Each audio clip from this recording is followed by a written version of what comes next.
Hello, Becki. Hi. Hi, we're restarting this. We're going again. I'm now getting pop-ups on my screen.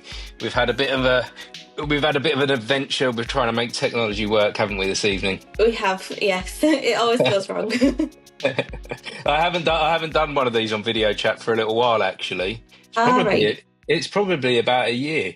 So I was like, oh, it's probably me doing something wrong, and yeah, the Wi-Fi wasn't working. It's all been fun and games, isn't it, for the past Yeah. hour? No, definitely. But like, I work from home as well normally, so there's always something that goes wrong with technology, unfortunately, which is the downside of it. Yes, yeah. It reminds me of those days of COVID when everyone was going on Zoom Yeah. and we was all trying to get to grips with it, or wasn't we? And Yeah. glitches like this would happen, and the whole day would be a write-off if Zoom didn't work. Well, yeah, that's the thing. I think that's really when.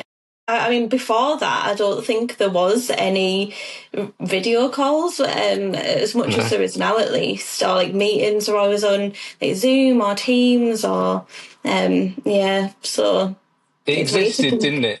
It existed before COVID, but we just didn't Yeah, embrace it. We yeah, didn't feel like we needed it. And yeah, now since COVID, it's such a normal thing, isn't it, yeah. to talk to people like this over video, and even to meet new people and Yeah, to that's it. talk for the first time via video. Exactly, yeah. I think that there's a lot of people that like I meet just over video and you don't realise that I guess it's nice to have that kind of personal connection, meeting someone face to face. And yeah, it's kind of weird when you eventually meet someone face to face. I think after you've just been on video with them, but yeah, it's very strange, but it's also a good thing. So. Yeah, no, I did a podcast earlier today with someone, and we was talking about how we're actually in a really lucky age, a really lucky time in like human history. When have we been Yeah, able to do this before? This is like exactly. brand new, and I don't think I Yeah. wonder if we don't appreciate it enough. Yeah, probably not. It's probably difficult too, I think, when it's not going to plan, but it is definitely something that, yeah, like you would never have imagined the access that you could get to just like to doing things like this and the opportunities that it brings up and getting to meet different people that you would have never spoken to before. So yeah, it No, is something. Yeah, lots of so positives. yeah, with all that's all behind us now. We've got this sorted. It's working. So now I got in touch with you because I've been seeing some of your artwork online, and I was really intrigued by what you're doing because it looks like to me like you've got this business where you're creating artwork for people, commissions. But it feels to me like there's something else going on there. Like you seem to be on a bit of a mission. I think so. I think that I feel like I'm always on a bit of a mission, but I think when I first started it, it was really just because I was burnt out from just kind of working 9 to 5, like 5 days a week. And yeah, I think it was just, I was trying to think of what could I do to kind of get out of that and to just look after myself. And this was before like I knew that well, I kind of knew that I was neurodivergent, but I didn't have like the confirmation of it.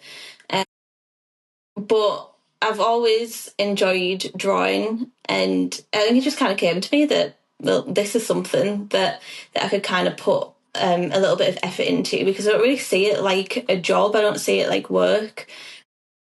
So it'd be nice to just kind of have that as something that is meaningful to me, that I can also kind of make a living from as well. So that's what kind of led me to, I think, drop. I think I dropped like a day at work where I could just focus on art, and like kind of just started off with not having any clue what I was doing or what my goals were really. But more recently, I think that yeah, it has become that kind of a thing where what I mentioned before, that who I am as a therapist is kind of coming out in my artwork and kind of what I'm doing with that, and helping people just embrace like self-confidence and unmasking in a way, and just the passions and what they love, because I think there's a lot of people who are who maybe do have a lot of emotions and big emotions, and get really attached to things and obsessed with different things, but people can kind of push that down a little bit, and I want to help people just kind of bring it out. So that's why, like, I kind of do commissions for people, so like the things that they're obsessed with.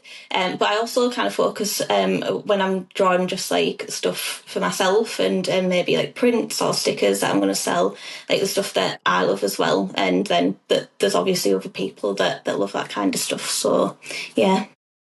There's quite a lot there that you're up to. You're doing a lot Yeah. within this artwork space.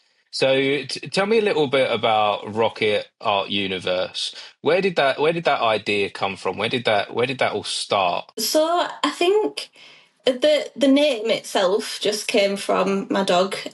So I don't know if what I said previously will be in this or not, but No, no. he's I think when we did the podcast a little bit earlier, yeah. I think that all just it was breaking up too much. So Ah, it's right. it's just what we have here. Fair So yeah, enough. Yeah. you did mention your dog. His name's Rocket. Yeah, yeah. So he's called Rocket after Rocket Raccoon No. from Guardians of the Galaxy, and I think it was just I don't really know why I called it that. It was just I was struggling for a name, and I am obsessed with my dog, and I've always been like I've always loved animals in general. So he means a lot to me, and yeah, that's where I got the idea from. I think I was just kind of doodling like a few little drawings of him and stuff. I like drawing animals in general, so Mhm. it just kind of come from that idea really. And then the whole kind of like universe thing came from, well, like the rocket and like space theme and stuff. So yeah, that's where the idea for the name came from at least. But yeah. So you mainly do, from what I can see, a lot of your work is commission of pet characters. So you're doing commissions of people's pets and turning them into designs. Yeah, yeah. So yeah, I do pet portraits. It depends what people want there, but I kind of have like two styles that I'll do, and that might be kind of like a more like Disneyfied style. I've done one recently where it was more like kind of anime-ish, like Studio Ghibli almost. Mhm. But then I've also got like the kind of like realistic side where it'll be like I'll turn like a photo into like a real picture, or like kind of like combine photographs and stuff. I've done a lot of commissions for people whose pets have passed away as kind of like a Mhm. memorial. But then on the other side of that, I also do like kind of like fan art basically. So whatever characters that people are kind of obsessed with, or like comfort characters. Yeah, it's just drawing them as well in the similar styles, really. hmm So Yeah. you touched on earlier about helping people through your art. What does that look like, helping people through your art? Do people come to you and tell you what they want drawn and why they want it drawn? You talked a bit there about hyperfixations and obsessions with Yeah. particular characters. How is it helping people to create something specifically for them? I think it's just really embracing what it is that they love. And I think that it can be such a small thing to just allow yourself to have decor or like an image, and doing whatever you want to do with that, kind of printing it off, or like having it up in your home, or putting it on a t-shirt or a bag or something like that. But it's just that trying to connect with that authentic side of you. I think that it's okay to be passionate and loud about these things, and I think that just kind of builds up a self-confidence in someone, that the more that allow themselves to be like that, the more that the authentic self, the better really for them and their growth. Like I said, with me being a therapist, that's kind of what I focus on a lot in therapy sessions as well. So it's same kind of values, but just like a different format almost. Is that therapy through art? Is that where you where you help people? Yeah, so it's not through art. So I'm a Hmm. cognitive behavioural therapist. So it's more so, I mean, I definitely do incorporate stuff. Like if someone is quite artsy or creative, then I think it's really important to involve that in the therapy. But yeah, it can be like music as well. If people kind of, however people process their emotions, really. So there's a lot of ways of expressing things that don't involve writing or speaking that I think can be really useful in therapy. So yeah, I guess that's kind of where the that leads into my art business as well. Hmm. And so what does this do for you then? Because yeah, you've touched on helping others. Does it help you in any way, art? Is it something that is a benefit to your life? Yeah, definitely. I think I've been drawing since I was for as long as I can remember. Obviously, kids do draw, but um, I don't know. I can't really remember what it was that I got from drawing when I was a kid. But even back then, I would be kind of into like really trying to make things look as realistic as possible. And I think it was just I enjoyed like picking things apart around me, like things that I could kind of copy and draw down exactly how they looked, and learning how to draw real life things. So I had a lot of like daft books on like how to draw certain things, mainly animals again, but I would try and draw all kinds of different things. And I've kind of thought about it recently, and I wonder if it's because being undiagnosed for so long. It was only recently I got diagnosed with autism and ADHD last year. Hmm. I Do we call this AuDHD? Yeah, Is yeah. that a So it's term? an easier term, Because yeah. a friend of mine that's a therapist said that she's like, I don't want to diagnose you, but these are Mm, some things I want you to look at. These are yeah, some things I want you to consider. yeah, That's yeah. there seems to be with I'm not too familiar with it all, but there's like crossovers between the different types of Yeah. neurodiversity. Yeah, absolutely. I think that the crossover is quite big, to be honest. Where I think it starts getting so complex that like you don't really know what it is.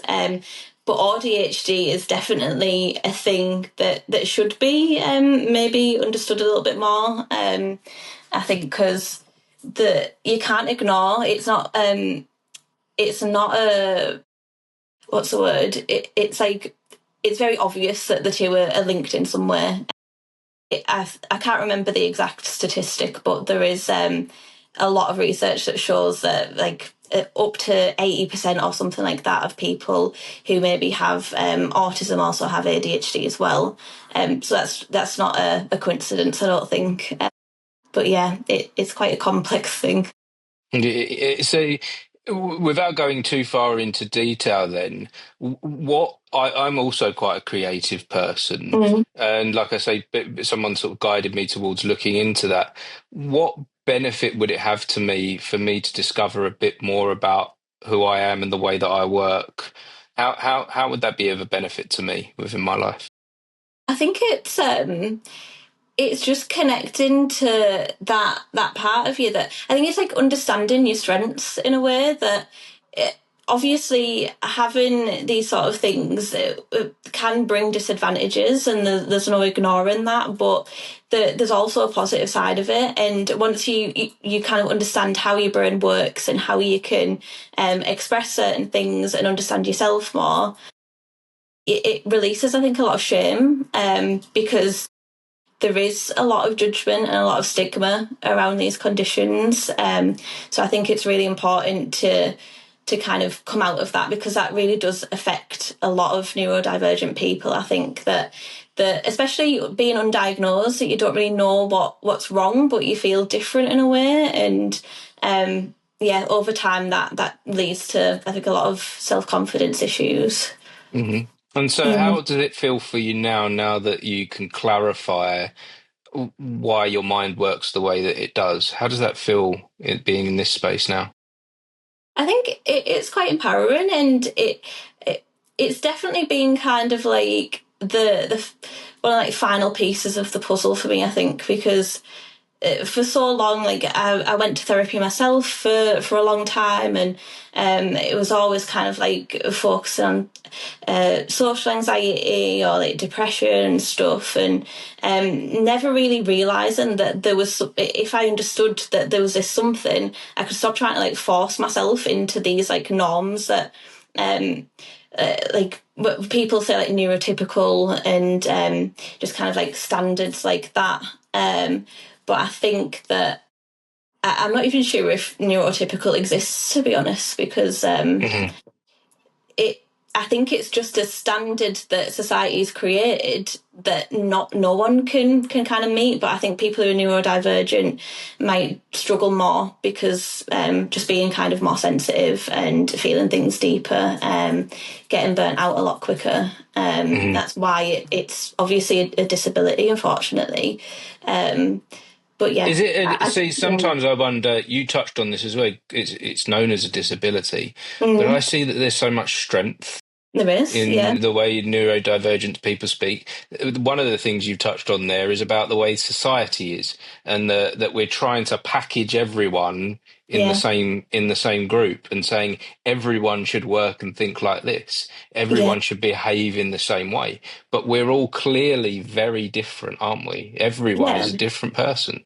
Well, that's it, and I think that's kind of what the neurodiversity movement is about. That everyone's different, everyone has an individual brain, and that's like really something to be grateful for. I think that if everyone was the same, it would be really boring. Hmm. So yeah, I think embracing that, and that's where it kind of like comes into my art of just like it doesn't matter if this doesn't feel normal compared to society's standards. Like that's okay. It's you, and it being unique is definitely a strength. Mm.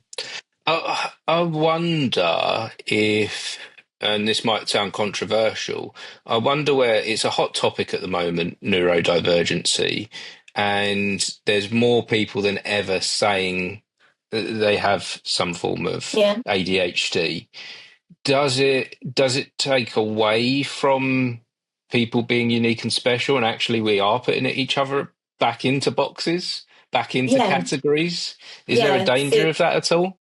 yeah, I can definitely see that. See, this is the other thing is that I do think that neurodiversity is normal, and I guess I can see the argument for and against both sides of like labels. That having a label can help you just kind of understand yourself a little bit more, and but not everyone will fit into these boxes either. That these like diagnostic criterias and stuff because people are just too complex.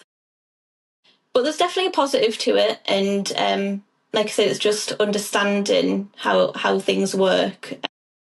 But yeah, I definitely agree that just having labels in general maybe isn't the best thing, but that I think that's where we're at the moment.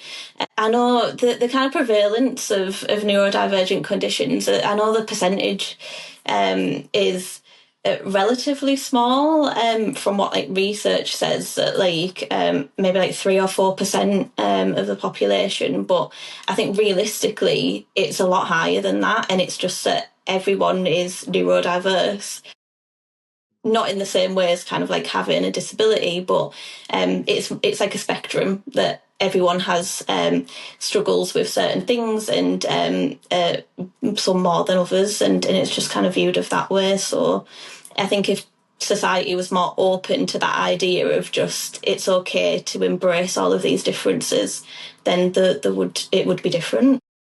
Mhm. Coming back to your artwork, how are you expressing this within the art? Um, I think it just it's probably quite just a simple way of doing it is just whatever I feel that I'm passionate about. Like I kind of posted something recently about like I've always really loved the game Kingdom Hearts, and as a kid, I just kind of felt like a little bit weird for loving video games so much because I was a girl, which it is like really weird for me to say now, because I know that there's so many girls that love gaming, but I think I just kind of felt weird for that. So even just something as simple as actually it's okay to like these sort of things. It's okay to hyper focus on things and to have obsessions. Yeah, I think that I'm not sure if that answers your question, but Yeah. yeah. That hyper focus obsession thing is something that I think why it was pointed at me is I hyper focus on things, Yeah, and I love it though. I yeah, love hyper so focusing. yeah, I really enjoy that space. I don't feel like it. Maybe it's a problem for the outside world. yeah, Maybe it's more of a problem for everyone else than it is for me. Uh, yeah, definitely.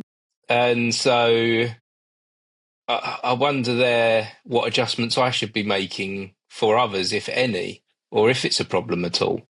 Yeah, I think people, it depends who's around you, and I guess who is are people kind of open to that, and like, do you have like cheerleaders around you that are happy for you to have these kind of passions and focuses, whereas I think some people might not, and that's where it kind of gets to being more difficult, I think, to like unmask or to embrace these sort of things as well.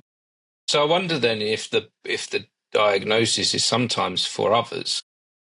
Yeah, I It's can for see that. others to Yeah, it's for others to understand you. It's for others yeah, to be able to work out why you are the way that you are.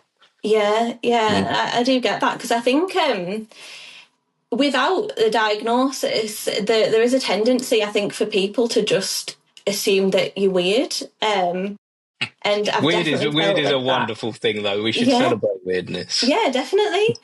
But I think it's just like the kind of stigma and view that other people impose on that. Like, I love weirdness and Mhm. people being unique. That's like a term that I prefer more as unique, because I Yes, used yes. to always call myself weird. I kind Mhm. of learned through therapy that I'm unique, Yeah. but everyone is. So yeah, I think that that's really important. Mhm. Yeah, So when you get someone come to you, and going back to your artwork again, you get someone come to you, they've got a design, and do you ever meet people that you're like, I know you're similar to me in the way in the things that you're looking for in the design, and does it yeah. influence the artwork and the creations that you're making in any way? Yeah, I think so. Because I think people usually who are seeking out this sort of thing, I think are probably neurodivergent or just have a similar kind of brain to me. And I just understand the meaning that goes into whatever it is that they're creating. And I really like kind of trying to work out that vision with them as well. I will kind of like offer like unlimited revisions, just so we can make sure that it's what they want and it speaks to them, and that that connection that they have to the character or the pet is really kind of shown through the art there.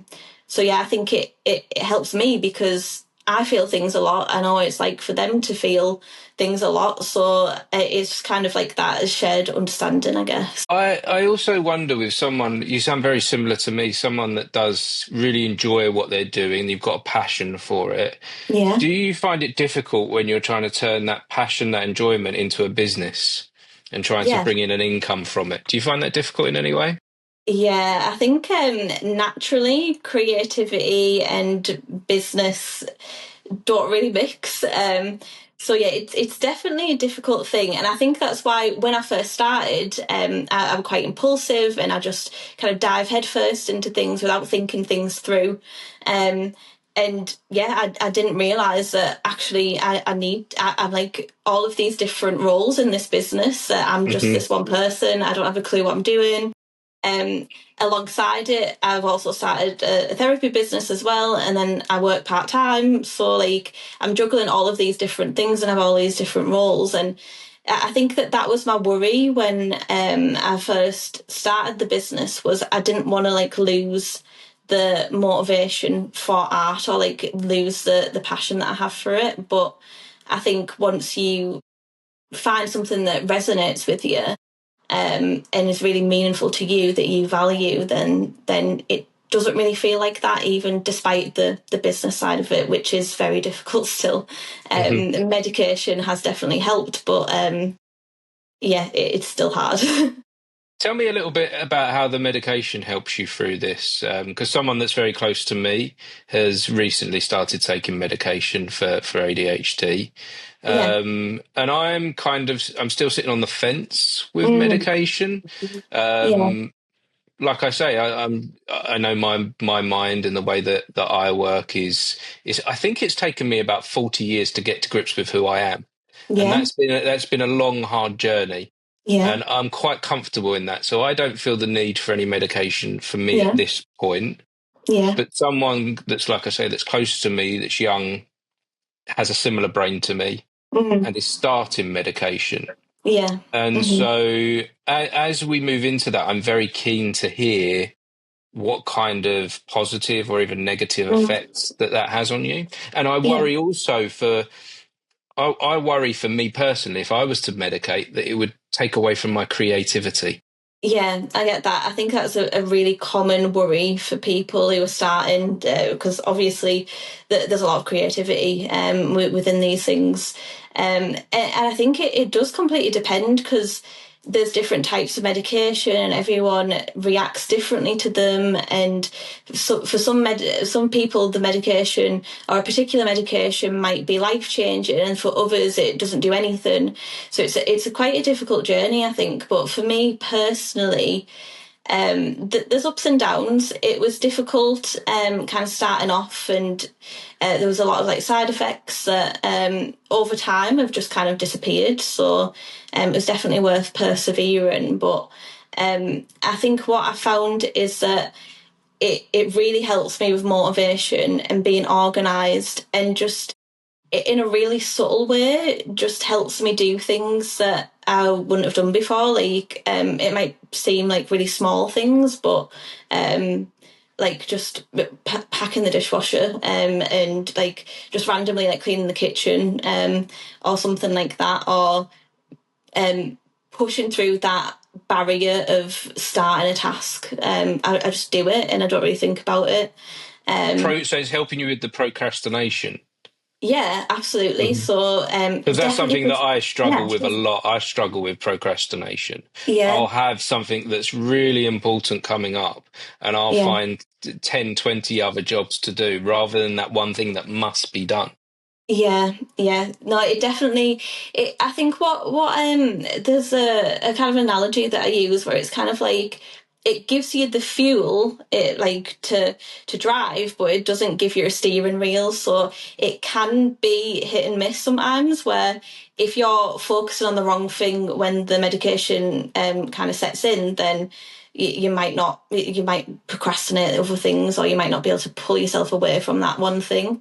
But it helps you, I think, just give you the headspace to navigate kind of like what you want to do and how you're going to manage that. So it helps you put in strategies to actually manage it. It gives you the motivation, I think, to just do that and to organise your brain a little bit and learn how to work with your brain and what strategies might help. So yeah, I think that it definitely helps with procrastination for me personally. But yeah, sometimes on the other side of it, it can really intensify the hyper focus. And I think Hmm. what I got told before is that it if you also have autism, that it kind of brings out more autism in you. And I think that's kind of what I've found in myself, is that more the really deep hyper focus and maybe being a little bit more sensitive, like sensory wise and stuff like that,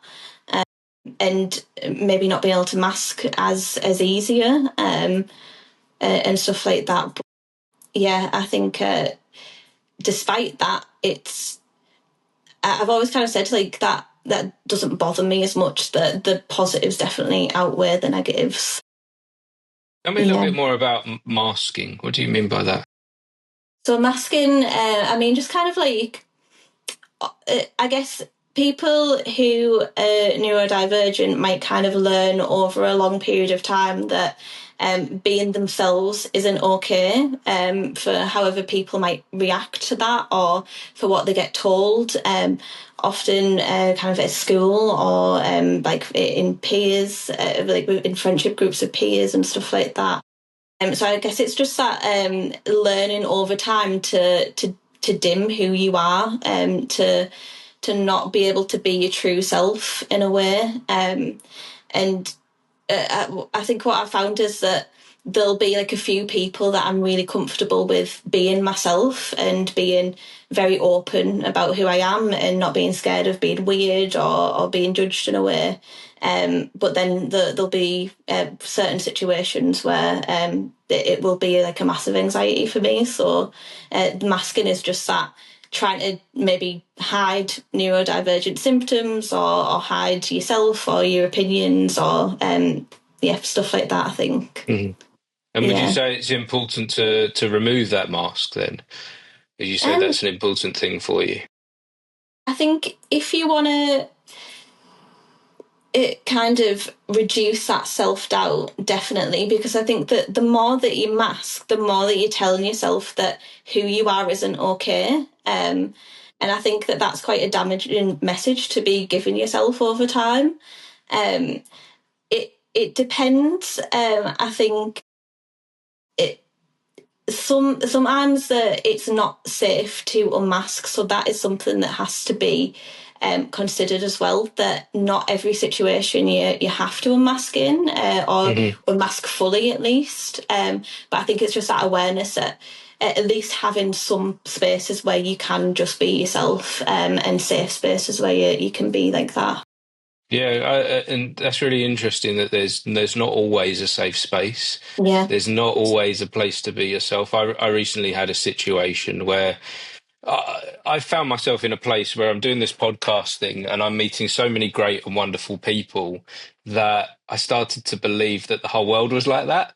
And that Mm. actually everything was positive and Yeah. great. And maybe I started even thinking maybe it's all a big lie that there's all this negativity out there. Yeah. Yeah.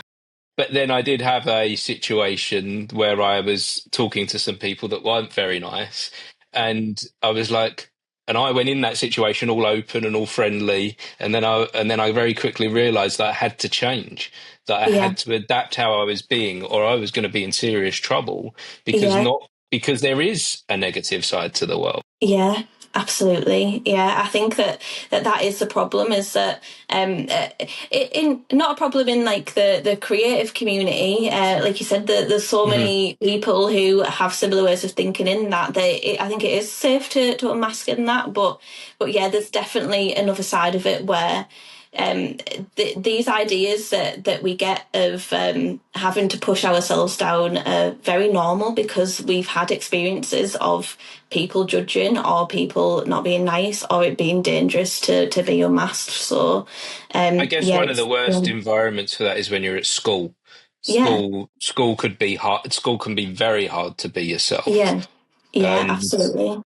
so yeah, that's a struggle for a lot of people in that space. Yeah, I Um, think so. I but I think, was very yeah, naive, thinking that the wider world maybe school was behind us. I was kind of mm, thinking, but yeah, for some people, it's not. For some yeah, people, they have a different social standard and a way of being, and they don't want yeah. to adjust. Yeah, and I think that usually what I find is that that's kind of a problem in themselves, that maybe they're ashamed of something or have learned Mm, something. That a lot of hatred, I think, comes from that. Um, uh, Not like a jealousy, but just kind of like a want to be whatever the person that you're hating is in a way, like unconsciously. hmm. So I can understand that, and I think it It definitely that translates often comes into from that often yeah, comes from people that have got a what's the term, like they've got a hatred against people that are gay. They're homophobic. yeah, That's often yeah, the case. There's this crazy statistic about the app Grinder, yeah, and there's these massive the Republican Party in America are known as, yeah, quite a lot of them are known as anti-gay, but yeah, the app Grinder, the usage of it goes up at their parties by like 2,000%. Yeah, So like yeah, it's saying something about the group of people that are shouting, definitely. "This is a bad Yeah, way to live," but yet they're using an app that they yeah. can meet up with other blokes. That's it. It's internalized homophobia definitely, Mm. and I see it so much, and I think it's getting worse, to be honest. This kind of the hatred that's going on, that I see it come out a lot more, and it's being almost like what's the word, like manipulated by like governments and stuff, that they're using this hatred, like this internalized hatred that everyone seems to have, or like a lot of people seem to have, to kind of get further. And yeah, it's not good. It's quite dangerous, but I yeah, think hatred and anger and fear is a brilliant way to control people. yeah, definitely. And And that's so what's happening. that seems to be in politics all around the world, that seems to be the key for them to Yeah, control the populations. We'll make them scared, we'll make them yeah, angry, yeah. we'll make them hate each other, and then we can do then we can do what we like. Exactly. Yeah, it's definitely very manipulative in the way that they do it, and you can, once you start to realize, you can see it in the way that they do it. But yeah, that's why I think it's the it's kind of scary, I guess, to kind of. I just think things are going in like a bad direction at the moment. If they're going in a bad direction, have you got any idea how people like us that think a little bit differently, that are more leaning towards the positive, that you're going out there trying to help, you're saying that you want to do this artwork to help people. Have you Mm. got any idea how we can push things more into the positive and more into a better world than what the current politicians are doing? It's really hard. I think it's really hard because of the types of politicians that have the say. But I think all that we can do really is just continue being louder and embracing our passion, that we do have a lot to say. And even though it's not fueled by hatred, it's not fueled by anger, but that doesn't mean that we can't, I guess, combat that kind of thing.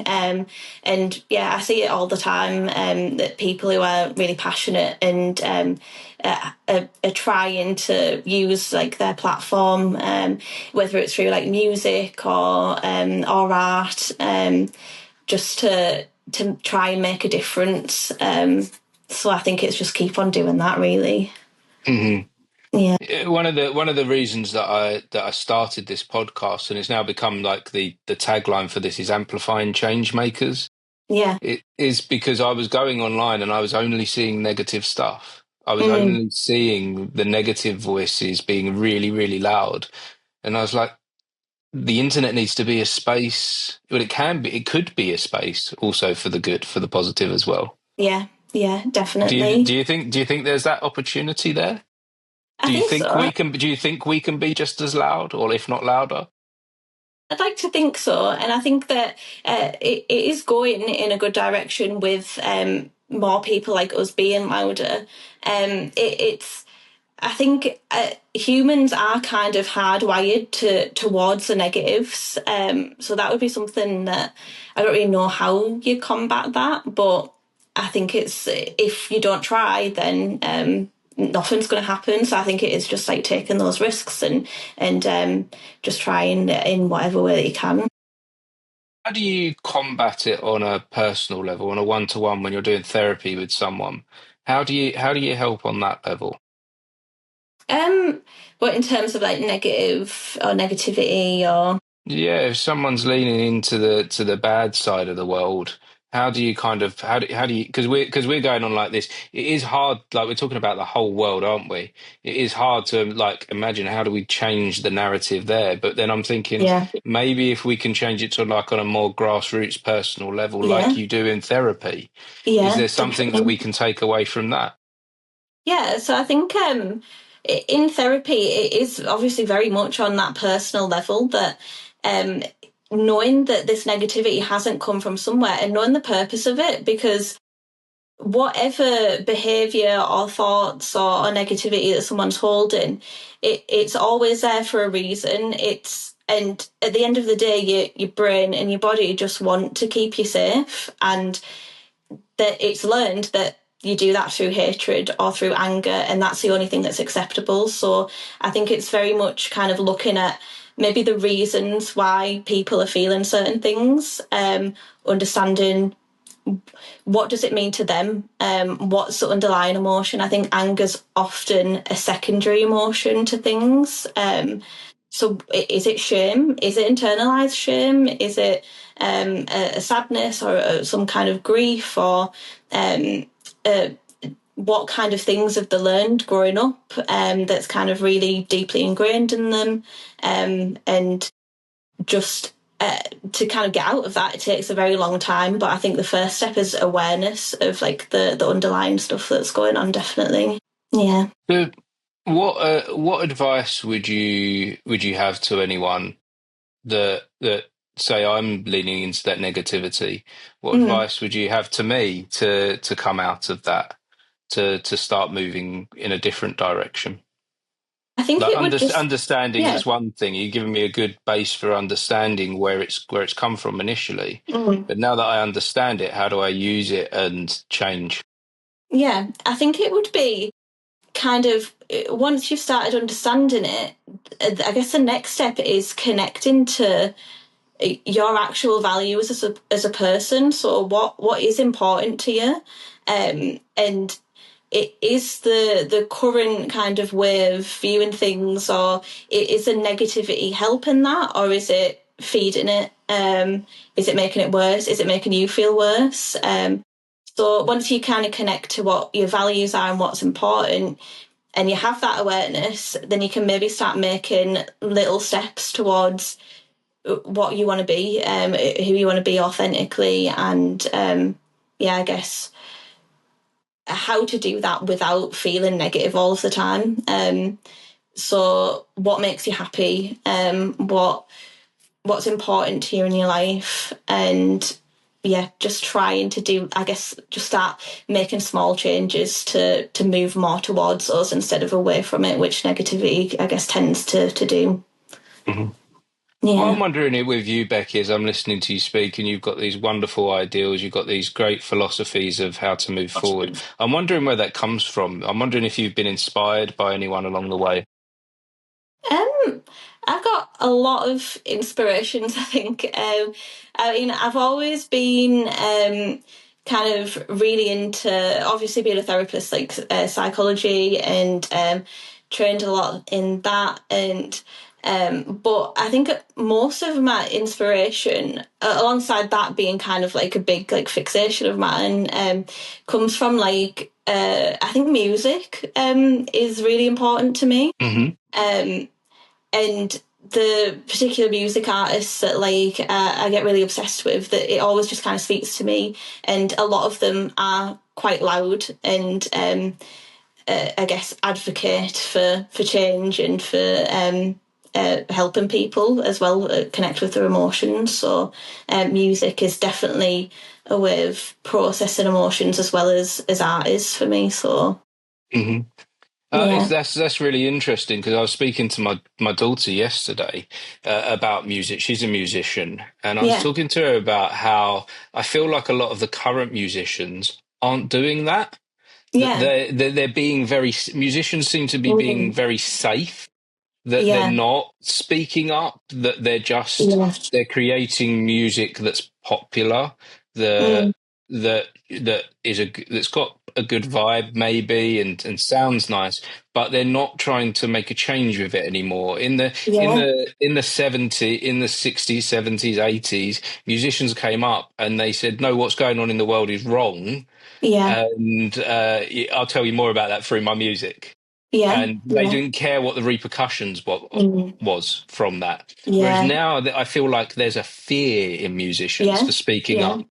absolutely. And I can understand that because I guess the a lot more the spotlight is more on them now with the internet and just like people commenting and all of that hatred kind of and negativity kind of coming out there.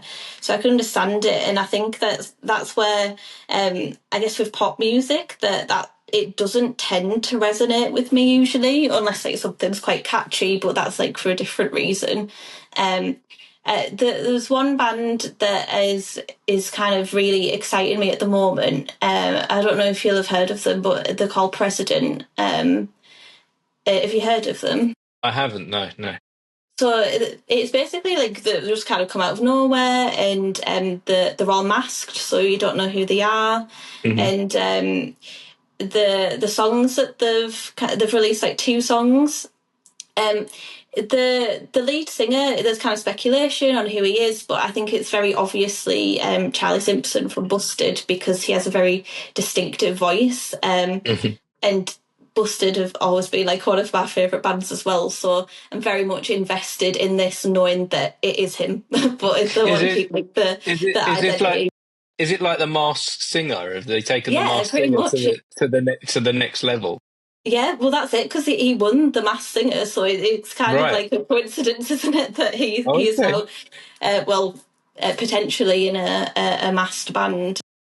But the called President, and the whole theme is like around like he's the president, but he's wearing a mask, and there's the song that's like kind of really resonating with me is called Fearless, and it has kind of lyrics around I guess being scared to be who you are in a way, and there's a lot of kind of things in the music video that kind of say that. And at the end, he takes off his mask, but it's not Charlie Simpson. But then, like the mask kind of goes back on, like in a flicker. But yeah, which yeah, I can't remember where I was going with that, but Well, that's what I'm kind of passionate about at the moment.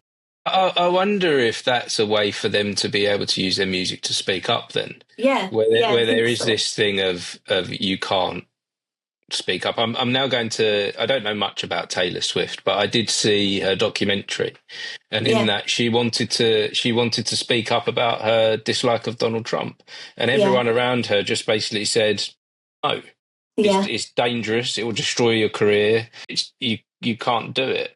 yeah. And so so that separation between art and politics and wanting to change the world has been it's been silenced a bit. Yeah, definitely. Not a And bit, a that's why I lot. think, yeah, that's why this new band is kind of really intriguing in a way of where it's going with this theme, and what their kind of aim or goal is.